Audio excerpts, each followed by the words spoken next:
I'm sorry, Sasuke, but this is... There is a type of person who never asks for help. They are the first one you call when something goes wrong. They are the last one anyone checks on. They smile the fastest in a room full of pain. They carry things, quietly, that would break most people in half. And the world calls them strong. Psychology calls it something else entirely. Itachi Uchiha spent his entire life being that person. And it destroyed him. Stay with me, because by the end of this, you are going to recognize yourself in him. And you need to understand what that means. Maybe it was a parent too overwhelmed to listen. Maybe it was a room that went quiet and uncomfortable the moment you showed how you actually felt. Maybe it was just a slow, wordless lesson that the version of you people wanted was the version that held it together. Itachi Uchiha learned this lesson at 4 years old. At 4, he witnessed war, real war, bodies, destruction. The kind of violence that rewires a child's nervous system before it's even finished forming. Psychologists call this adverse childhood experience. When a child's brain encounters trauma before it has developed the tools to process it, it doesn't process it.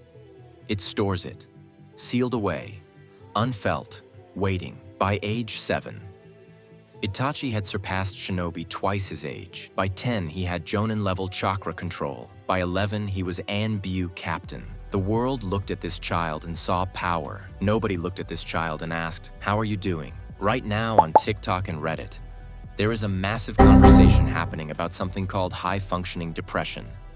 The idea that a person can look completely fine on the outside, showing up, performing, achieving, while something inside them is quietly going dark. Researchers at Columbia University published the first peer-reviewed study on it in 2025. They found that the most common trait of high-functioning depression is not sadness. It's anhedonia, the inability to feel pleasure from things that used to matter. You become a machine of function, moving, performing, achieving, but not feeling any of it. That was Itachi Uchiha at 11 years old.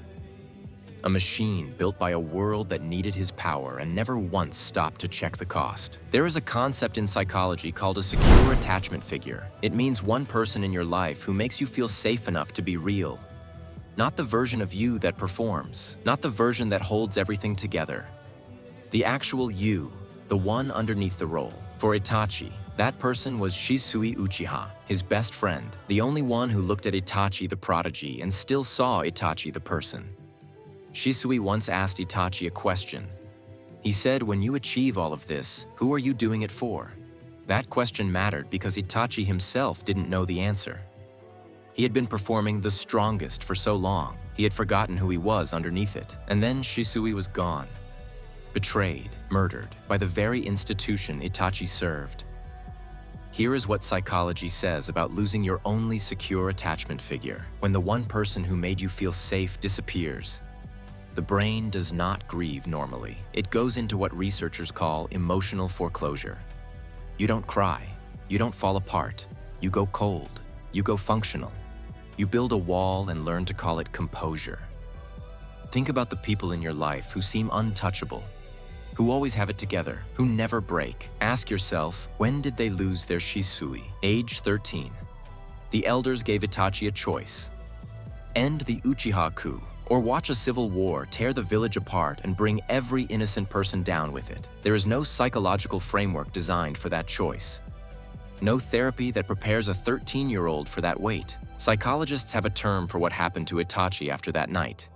It is called moral injury, not PTSD, though that was there too. Moral injury is something deeper. It's the specific damage that happens when you are forced to do something that violates every value you have in order to protect something you love. Soldiers who have experienced moral injury describe it the same way every time. It's not the fear that breaks you, it's the shame. The permanent question, was I wrong? Was there another way? A question with no clean answer, so it just stays there. After that night, Itachi accepted every name they gave him. Murderer, traitor, monster. He never defended himself, because defending himself meant telling the truth, and the truth would have destroyed what he sacrificed everything to protect. This is a pattern that psychology sees in real people too. People who carry shame so deep They stop believing they deserve to be understood, so they stop trying to explain. They just carry it in silence, alone. Identity foreclosure. That's the psychological term for what happened to Itachi.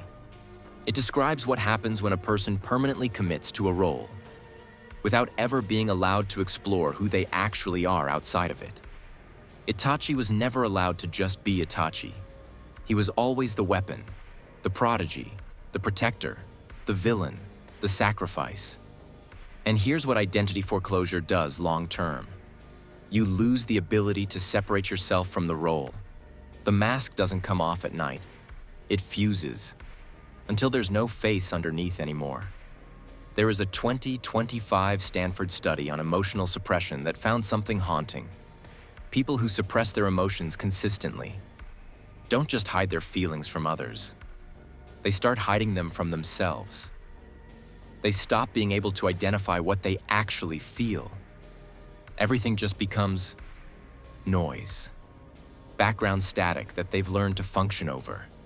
That is the final stage of what Itachi built. Not a man who chose not to feel, a man who no longer could.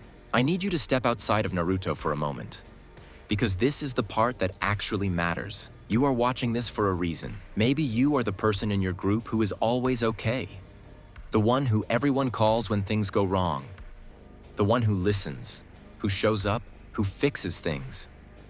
But when someone asks how you are, you change the subject. You say, "I'm fine," before you even check if that's true. You've said it so many times. It doesn't even feel like a lie anymore. Maybe somewhere along the way, you learned that needing something made you a burden, that the version of you people valued was the version that never needed anything back. TikTok calls it the strong friend problem. Reddit has entire threads about it. People writing anonymously about carrying everything alone, because they've spent so long being the reliable one that they don't know how to stop. That is Itachi's psychology living inside you. The mission before the person, the performance before the feeling, the smile that protects everyone else from ever having to worry about you. And here is the thing Itachi never got to hear. Asking for help is not weakness. It is the one thing that might have saved him. Itachi died having never told anyone the truth about himself, having never asked a single person to sit with him in it, having carried a weight so enormous that even when it finally broke him, he did it quietly. The world remembered him as a legend. Psychology would call him someone who needed help a very long time ago and never got it. If any part of this felt familiar, that recognition is not a coincidence. That's your mind telling you something important. Just answer honestly the next time someone asks if you're okay. Itachi never got that chance. You still do. Drop a comment. Tell me. Are you carrying something right now that nobody around you knows about? I genuinely want to know. Subscribe if this is the kind of content that hits different for you.